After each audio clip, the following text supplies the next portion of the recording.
Hello friends.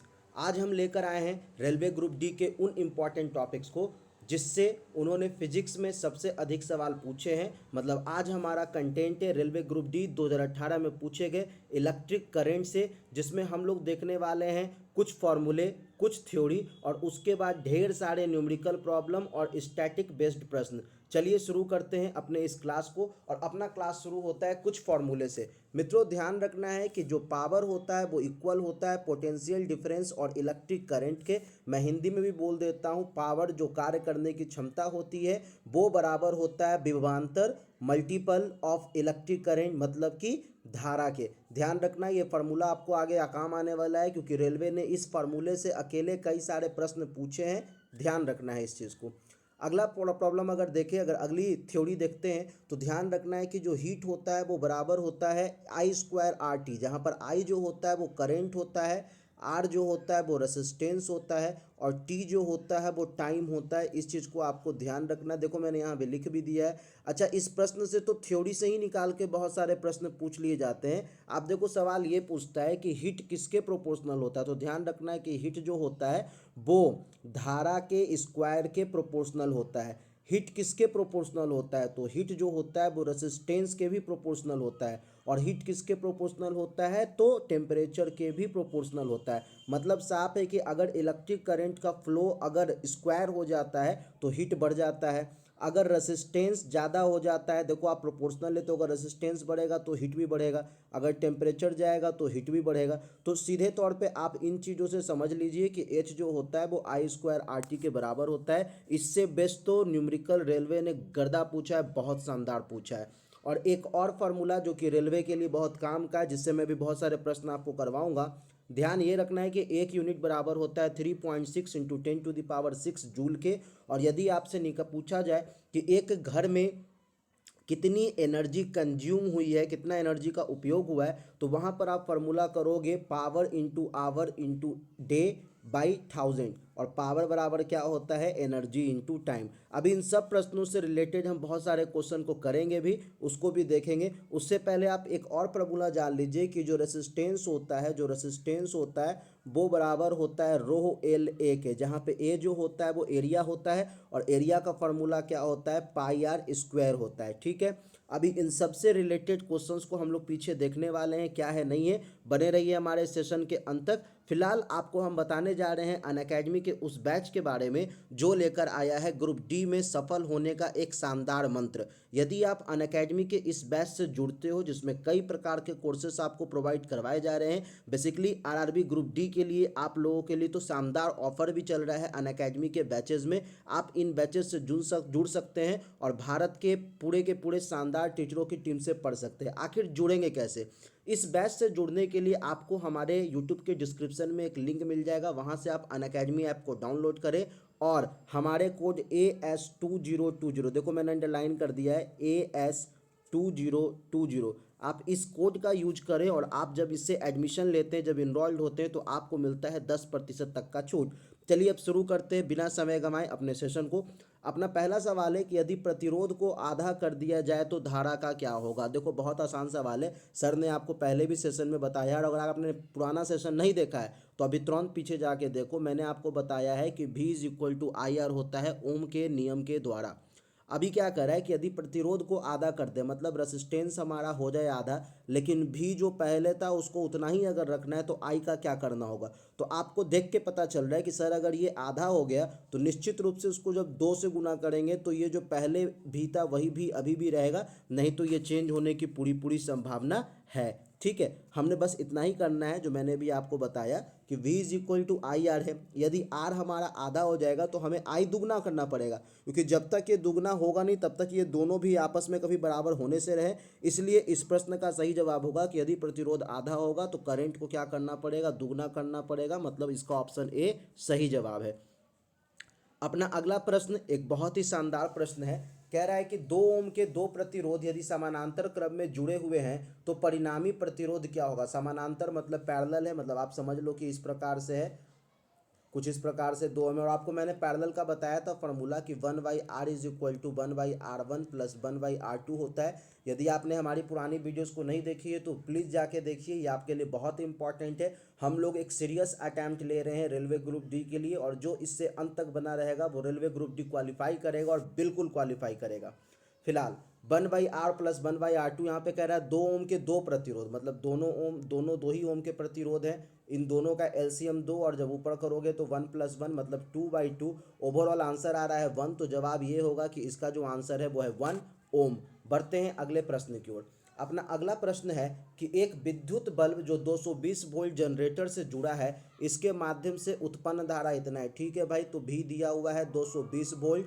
यहाँ पर क्या है कि आई भी दे दिया है, 0.5 एम्पियर दे दिया है। आपको क्या बोल रहा है, पावर निकालना है। तो देखो मैंने पावर का फॉर्मूला भी आपको पीछे बताया था कि power is equal to V into I होता है। भी आपका 220 दिया है, आई आपका 0.5 दिया है। जब दोनों को गुना करोगे तो आपको आंसर आ जाएगा 110। और ये आंसर किस में आने वाला है, तो आपको पता है पावर, और पावर हमेशा किस में होता है, तो वाट में होता है। तो अपना आंसर हो जाएगा 110 वाट। बढ़ते हैं अगले प्रश्न पर। अपना अगला प्रश्न है कि यदि 10 ओम के एक प्रतिरोध में 1.5 एम्पियर की विद्युत धारा बनी रहती है, मतलब रेसिस्टेंस 10 ओम दे दिया है, यहाँ पे ऊपर से इलेक्ट्रिक करंट भी दे दिया है 1.5 एम्पियर, तो पूछ रहा है कि 1 मिनट में निष्कासित ऊर्जा की मात्रा क्या होगी, और टाइम भी इन्होंने दे दिया है, टाइम इज इक्वल टू इन्होंने दे दिया है 1 मिनट। तो देखो इस प्रकार के प्रश्न को करने के लिए अभी तुरंत पीछे मैंने आपको एक फार्मूला बताया था, आपको उस फार्मूले को करना है। निष्कासित ऊर्जा मतलब आपसे H पूछ रहा है, और मैंने पीछे बताया था कि H इज इक्वल टू होता है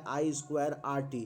ध्यान रखना है कि T जब भी होता है तो सेकंड में होता है, और यहाँ पे 1 मिनट है जिसको हम लोग क्या मान सकते हैं, 60 सेकंड मानेंगे। तो यहाँ पर I² का मतलब हो जाता है 1.5 एम्पियर का होल स्क्वायर, तो आप कर लो 1.5 का होल स्क्वायर।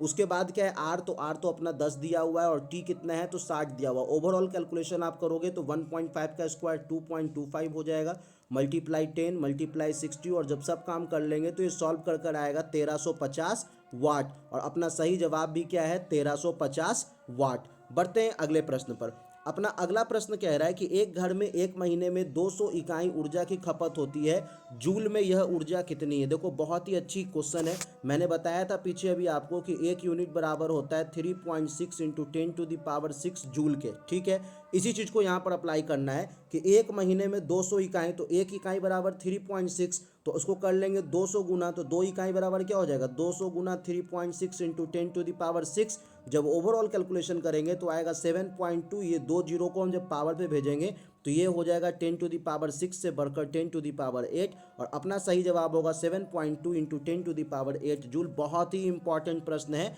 अभी आपको ऐसे ऐसे प्रश्न आगे भी मिलते रहेंगे। अगला सवाल है कि what is the commercial unit of electric energy. विद्युत ऊर्जा की वाणिज्यिक इकाई क्या है। तो ध्यान रखना है कि विद्युत ऊर्जा की वाणिज्यिक इकाई किलोवाट आवर होता है, और आप देख रहे हो यहाँ भी किलोवाट आवर दिया हुआ है। बढ़ते हैं अगले प्रश्न की ओर। अपना अगला प्रश्न है कि एक विशिष्ट घर की एक माह में खपत ऊर्जा इतना है। अब इस बार खपत ऊर्जा ही दे दिया है, तो जूल में बताइए ये क्या होगा। तो देखो भाई बहुत आसान है कि 9 इंटू 10⁸, और अभी मैंने आपको बताया था कि एक यूनिट बराबर होता है कितना, तो 3.6 इंटू 10⁶ जूल के। इसको क्या करेंगे कि डिवाइड लगा देंगे 3.6 10⁶ जूल से। ओवरऑल जब कैलकुलेशन करेंगे तो ये हो जाएगा 2500, और अपना सही जवाब है 2500 यूनिट, मतलब ऑप्शन ए। बढ़ते हैं अगले प्रश्न पर। अपना अगला प्रश्न है कि 100 वाट के एक इलेक्ट्रिक बल्ब का प्रयोग प्रतिदिन 8 घंटे किया जाता है। तो 100 वाट का बल्ब है, प्रतिदिन 8 घंटा करते हैं, तो बल्ब द्वारा प्रयुक्त की जाने वाली ऊर्जा कितना। देखो मैंने आपको बताया था कि अगर यूनिट निकालना होगा तो आप क्या करते हो, आप लिखते हो पावर, पावर के बाद आप क्या लिखते हो, टाइम। ठीक है, टाइम के बाद अगर डे दिया हुआ है तो डे भी लिखते हो, और इसको डिवाइड करते हो 1000 से। तो बेसिकली यहाँ पर क्या दिया हुआ है, ये पावर दिया हुआ है, ये टाइम दिया हुआ है, डे नहीं दिया हुआ है, डे एक दिन दिया हुआ है, और इसको 1000 से जब भाग लगाओगे तो ओवरऑल आंसर आपका आएगा 0.8। मतलब कितनी यूनिट खत्म हो रही है, 0.8 यूनिट खत्म हो रही है, ध्यान रखना है।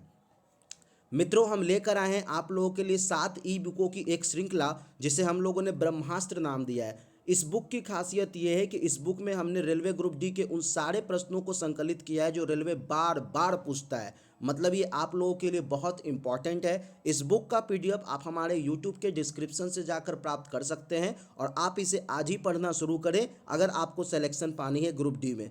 तो हमारे सामान्य विज्ञान के पैकेज या जीके के पैकेज से आप जुड़ सकते हैं। हमारे यूट्यूब के डिस्क्रिप्शन में इसका लिंक दिया हुआ है। आप आज ही पीडीएफ डाउनलोड करें और अपनी पढ़ाई को आगे बढ़ाएं और ग्रुप डी का रिजल्ट पक्का बनाएं। अगला सवाल है कि यदि 50 वाट का बल्ब 1000 जूल की ऊर्जा का उपयोग करता है तो बल्ब द्वारा लिया गया समय क्या होगा। 50 वाट का बल्ब है, कितना ऊर्जा लगा रहा है भाई, तो 1000 जूल की ऊर्जा लगा रहा है। तो आपको पता है इसको गुना टी करना पड़ जाएगा, क्योंकि हमने भी आपको तुरंत बताया था क्या होता है, तो पी इंटू टी होता है। ठीक है, तो अभी क्या निकलेगा, तो आप देखोगे टी क्या निकलेगा, तो 50 से 1 0 गया, 5 से ये 100 चला जाएगा 20 बार में, तो निश्चित रूप से अपना टी क्या निकल जाएगा 20 सेकेंड। और यहाँ पर आप आंसर देख रहे हो 20 सेकेंड दिया हुआ है। बढ़ते हैं अगले प्रश्न पर। अपना अगला प्रश्न है कि 200 वाट का एक इलेक्ट्रिक बल्ब प्रतिदिन 5 घंटे के लिए उपयोग में किया जाता है। तो 200 वाट 5 घंटा, एक सप्ताह के लिए, तो गुना 7। और आपको पता है कि इसको 1000 से भागा लगाना होता है। अभी तुरंत मैंने आपको फार्मूला बताया था कि power into time into day by 1000 करते हैं तो यूनिट निकलता है ना। तो अभी क्या करेंगे, इसको सॉल्व करेंगे तो 500 गुना 2 तो ये 1000 हो ही जाएगा। 1000 से 1000 गया, आंसर बचा हुआ है 7। मतलब इस प्रश्न का सही ऑप्शन है ऑप्शन सी 7 यूनिट। ठीक है, बढ़ते हैं अगले प्रश्न पर। अपना अगला प्रश्न है कि एसी को डीसी में बदला जाता है किसके द्वारा। तो रेक्टिफायर जो होता है वो एसी को डीसी में कन्वर्ट करता है। ध्यान रखना है, रेक्टिफायर एसी को डीसी में कन्वर्ट करने का काम करता है। अगला प्रश्न क्या है कि विद्युत धारा मापन हेतु किस उपकरण का प्रयोग करते हैं। तो ध्यान रखना है, आमीटर का प्रयोग करते हैं। ये सब बेसिक प्रश्न है जो रेलवे बार बार पूछता रहता है। अपना अगला प्रश्न है कि एक सामान्य ट्रांसफार्मर डैश पर कार्य करता है। तो एक सामान्य ट्रांसफार्मर एसी पे काम करता है, अल्टरनेट करंट पे काम करता है, इस बात को भी ध्यान रखना है। अगला सवाल है कि 3 प्रतिरोधक 5, 6 और 4 ओम की एक श्रेणी में जोड़े जाते हैं तो कुल प्रतिरोध क्या होगा। तो देखो श्रेणी क्रम में कह रहा है तो जोड़ देंगे सीधा, 6 प्लस 5 है आगे में और प्लस 4 है, तो 5 6 11, 11 4 15 ओम। जब श्रेणी क्रम में है तो इसको तो इसी तरह से जोड़ना होता है, तो इसका आंसर हो जाएगा 15 ओम। बढ़ते हैं अगले प्रश्न पर। अपना अगला प्रश्न एक बहुत ही अच्छा सा प्रश्न है जो मैंने आपको एक फार्मूला पीछे बताया था, बस उसी प्रश्न का हूबहू रोल मॉडल है आप कह लीजिए। मैंने आपको पीछे फार्मूला बताया था कि रेजिस्टेंस होता है रो एल ए के, जहाँ पे एरिया होता है क्रॉस सेक्शनल एरिया। कह रहा है 9 ओम प्रतिरोध वाले तार को दुगना कहता है। देखो जब तार का प्रतिरोध 9 है तो इसके लिए फार्मूला था रो एल ए। अभी क्या बोल रहा है कि दुगना कर देते हैं, लंबाई को दुगना कर देते हैं। मतलब इसका एरिया जब आप चेक करोगे, अब तो मैंने आपको बताया था कि area is equal to pi R square होता है। तो अभी क्या हुआ है कि आर स्क्वायर हो जाएगा, मतलब आर जो था पहले कुछ भी था, अब 2 का स्क्वायर है, मतलब ये हो गया 4 पाई। ठीक है, क्योंकि आर यहाँ पर क्या है 2 है, अब तो कह रहा है दोगुना कर दिया जाता है, तो आर तो 2 है, तो 2 का स्क्वायर 4, मतलब अब ये एरिया हो गया 4 पाई। तो अभी क्या कह रहा है कि बताओ कि अब इसमें क्या चेंजेस आने वाले। तो निश्चित रूप से आप देख रहे हो कि एरिया क्या है 4 गुना ज़्यादा बढ़ चुका है और रेसिस्टेंस 9 है। तो जब 9 को आप 4 से भाग लगा दोगे तो ये लगभग आ जाएगा 2.25।